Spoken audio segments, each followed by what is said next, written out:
पूरे भारतवर्ष में अगर राजनीतिक की बात कही जाए तो बिहार एक ऐसा राज्य है जहां का राजनीतिक माहौल एक अलग ही माहौल में जो है ढला हुआ रहता है। यहाँ कब किस मुद्दे को लेकर सियासत छिड़ जाती है, इसका अनुमान यहाँ तक कि बिहार के जो राजनीति करने वाले जितने भी राजनीतिज्ञ हैं उनको भी नहीं पता है कि बिहार में कब कौन सा चीज मुद्दा बन सकती है। और आज हम बिहार की जो राजनीति है इस मुद्दे पर चर्चा करेंगे। हमारे साथ भागलपुर जिले से जनसुराज के मुख्य प्रवक्ता बाबुल विवेक जी है और इनसे जो है बिहार की जो मौजूदा स्थिति है, राजनीतिक स्थिति है, इस पर चर्चा करेंगे। सर, सफल समय में जो है यहाँ का राजनीतिक माहौल काफी गर्माहट है, तो पहला सवाल आपसे ये रहेगा कि एक तरफ दरभंगा में प्रधानमंत्री की जो माता जी है उन पर जो भी अभद्र टिप्पणी किया गया उसको लेकर जो है पूरे बिहार में काफी रोष है, कल बिहार बंद भी है। लेकिन जब एक और नेता की मां को बार डांसर कह के बुलाया जाता है लेकिन लोग किसी तरह का विरोध नहीं करते हैं, इस पर क्या कहेंगे आप? देखिए, सबसे पहले तो बड़ा दुर्भाग्यपूर्ण है, किसी की भी माँ हो, प्रधानमंत्री की माँ हो, चाहे वो एक गरीब रिक्शा चालक या किसी गरीब किसान मजदूर की माँ हो, माँ होती हैं और उनका सम्मान होना चाहिए। निसंदेह बिल्कुल सही कहा आपने कि अगर ना तो किसी की माँ को बार डांसर कहा जाना चाहिए, ना ही किसी माँ को गाली देना चाहिए, लेकिन केवल इन दो माओं के पीछे जो है भारत की उन माओं को दरकिनार नहीं किया जा सकता, उन माओं की दुख को नहीं ढका जा सकता है जो आज इलाज के अभाव में मर रही हैं, जिनका बेटा आज अशिक्षा से ग्रसित हो रहा है, जिनका परिवार का जो युवा है वो बेरोजगारी से तबाह हो रहा है, जिसके घर के बच्चे बूढ़े माँ बाप को छोड़कर पलायन के लिए मजबूर हो रहे हैं। ये मुद्दे जो है प्रधानता में उन माओं को रहना चाहिए। मैं फिर से कह रहा हूं कि बड़ा दुर्भाग्यपूर्ण है किसी भी माँ को अगर प्रधानमंत्री जी की मां को गाली दी गई है तो बड़ा दुर्भाग्यपूर्ण है, लेकिन प्रधानमंत्री जी की मां के दुख के पीछे अन्य जो बिहार की अन्य माएं हैं उनकी माओं के दुख को नहीं छिपाया जाना चाहिए। उन माओं के दुख का समाधान कैसे होगा, क्योंकि सरकारों की पहली जिम्मेदारी वही है। सरकारों की पहली जिम्मेदारी है कि वो अपने नागरिकों को बेहतर जीवन कैसे मुहैया कराए, उनके जीवन को सरल कैसे बनाए, उनके जीवन की जो समस्याएं हैं उनका समाधान कैसे करे, प्रदेश को आगे कैसे बढ़ाए। तो हम देखेंगे कि बिहार इन मामलों में काफी पीछे है और कोई भी राजनीतिक दल अभी ये नौटंकी कर रहे हैं, बेशक से ये एक दूसरे की मां को बोलते हैं, लेकिन जब बात इनके मां की आती है तो गिरफ्तार अगर हो जाता है कोई आरोपी, उसके बाद भी ये बिहार बंद का आह्वान करते हैं। क्यों? क्योंकि इनको पता है कि हमारे पास मुद्दा नहीं है। हमने बिहार को हम चैलेंज करते हैं भारतीय जनता पार्टी के नेता से और एनडीए के लोगों से कि वो विकास के मुद्दे पर आकर चुनाव लड़के दिखा दें। जनता उन्हें जो है टेलर दिखना शुरू हो गया है, जगह जगह से जनता खदेड़ना शुरू कर चुकी है। आने वाला वक्त उनके लिए और खराब है। मतलब लोग एनडीए की जो सरकार है इनका कहना है कि बिहार में महिलाओं को जो है मौजूदा स्थिति में उनके कार्यकाल में जो है बहुत सम्मान मिली, तो महिलाओं के सम्मान के बारे में क्या बोलेंगे? सच में मिला है? देखिए, महिलाओं को सम्मान की जहां तक बात है तो शराबबंदी के नाम पे जो है एक राजस्व बंदी मिला, जिसमें शराब तो दोगुने कीमत पे मिलता रहा और शराब पीने के नाम पे पुलिस पकड़ के अवैध उगाही करती रही। यानी कि तंत्र ने दोनों तरफ से कमाया, अवैध शराब मंगाकर कमाया और फिर शराब पीने वाले को पकड़ के उससे जो है पैसे वसूल कर कमाया। तो बिहार की तो यह स्थिति हुई पड़ी है। यहाँ पर बिहार की जो अगर हम बात करें तो वर्तमान में कोई भी मुद्दे की राजनीति यहाँ पर है नहीं भाई साहब। यहाँ पे मुद्दा बिल्कुल विहीन हो चुका है, विपक्ष विहीन है बिहार। ऐसे में हम मुद्दों की अपेक्षा यहाँ पर नहीं कर सकते। हम यह बात नहीं कर सकते कि यहाँ पर कोई मुद्दे की राजनीति हो रही है। यह बड़ा दुखद है। बिहार के दुर्दशा के कारण को समझना पड़ेगा, यही बिहार की दुर्दशा का कारण भी है। कल जो बिहार बंदी का घोषणा किया गया, जनसुराज कितना मतलब सपोर्ट कर रही है बिहार बंदी को? देखिए, बिहार बंदी से बिहार के लोगों को तकलीफ होने वाली है। बिहार जो है अगर बंद करेंगे ऐसे मुद्दों पर तो कम से कम नहीं होना चाहिए। कोई बड़ा मुद्दा हो, संवेदनशील मुद्दा हो तो उस पर हो तो समझ में आता है। ऐसे मुद्दे पे जब आरोपी की गिरफ्तारी हो चुकी है फिर बिहार बंद का कोई औचित्य नहीं रह जाता है। हम देख रहे हैं क्या कि पक्ष हो या विपक्ष हो, किसी के पास कोई अस्थायी मुद्दा नहीं है।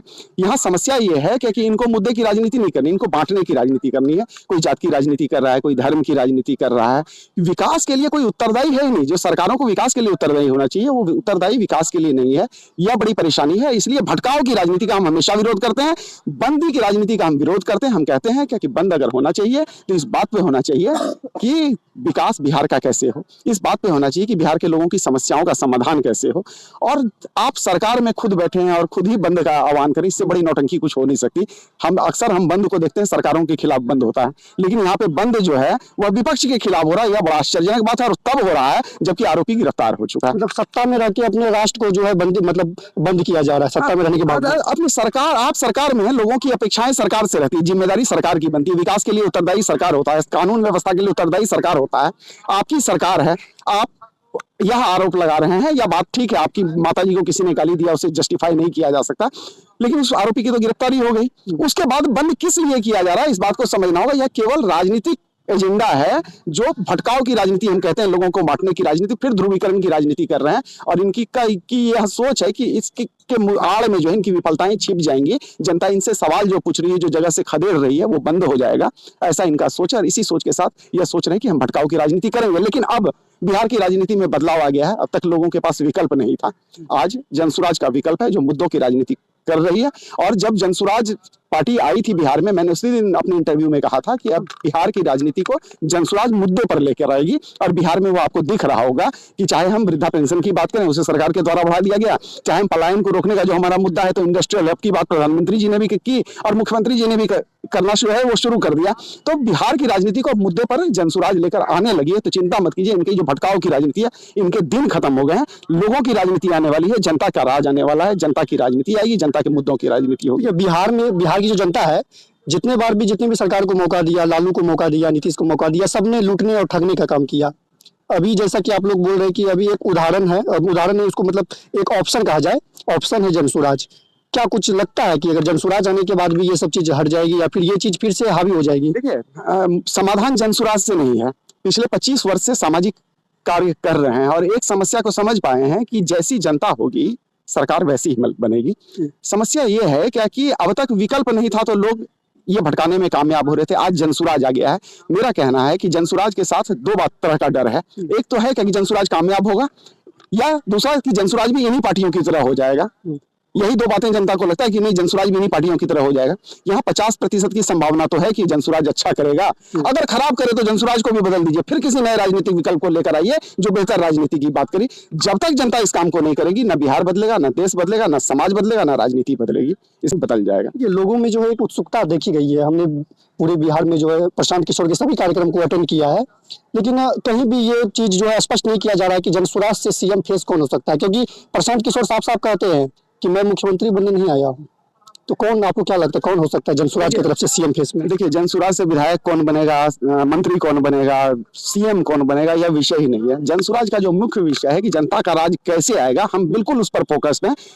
जनता जितना सीट देती है, उसके बाद जब सरकार बनेगी, बैठकर लोग तय करेंगे। जो भी तय होगा वो सर्वसम्मति से स्वीकार होगा, उसमें किसी को कोई शंका नहीं है। क्योंकि हमारा उद्देश्य विधायक बनना, मंत्री बनना नहीं है। हमारा उद्देश्य बिहार को बदलना है, जो हमारी पहली प्राथमिकता है। और इसीलिए हम अपने काम धंधे, घर परिवार की चिंता को छोड़कर समाज की चिंता को लिए, राजनीति की चिंता लिए घूम रहे हैं। तो इस बार समझ सकते हैं कि बिहार में बदलाव होकर रहेगा। निसंदेह बिहार के लोगों को एक बेहतर विकल्प मिला है और मुद्दों की राजनीति आ गई है। आप देख रहे होंगे मंत्रियों को खदेड़ा जाना शुरू हो गया है बिहार से जगह जगह पे। तो यह जन जागरण जो प्रशांत किशोर अक्सर कहते हैं कि आज बीजेपी के पहला नेता का किस्त करेंगे, कल दूसरे का, और कभी ना फिर बाद में कहीं ना कहीं जो नेताओं के साथ जो है उस तरह का माहौल हो जाता है। देखिए, क्या होता है क्या कि बिहार की राजनीति में, मैंने कहा, यहाँ कोई विपक्ष नहीं है। राजनीति में, एक लोकतंत्र में एक व्यवस्था होती है।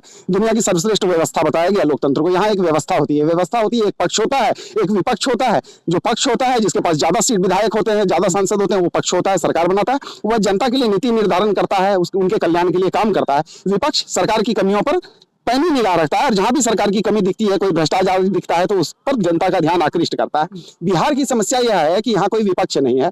यहाँ पर आज नीतीश कुमार और मोदी की सरकार है। कल के तारीख में नीतीश कुमार पलटी मार देंगे तो पता चलेगा कि नीतीश कुमार और लालू की सरकार बन जाएगी और भाजपा विपक्ष में चले जाएगी। फिर परसों नीतीश कुमार पलटी मार देंगे तो पता चलेगा जदयू और भाजपा की सरकार बन गई, राजद विपक्ष में चला गया। यहाँ कोई अस्थायी विपक्ष नहीं है, अस्थायी सत्ता पक्ष नहीं है, सारे एक पाले के लोग हैं। विपक्ष अब जनसुराज आई है और जनसुराज की राजनीति इसलिए जनता को के बीच में पसंद की जा रही है और जनसुराज की जरूरत बिहार को थी, ऐसा जनता का मानना है। लोग बड़ी संख्या में हमसे जुड़ रहे हैं और जनसुराज से प्रभावित हैं।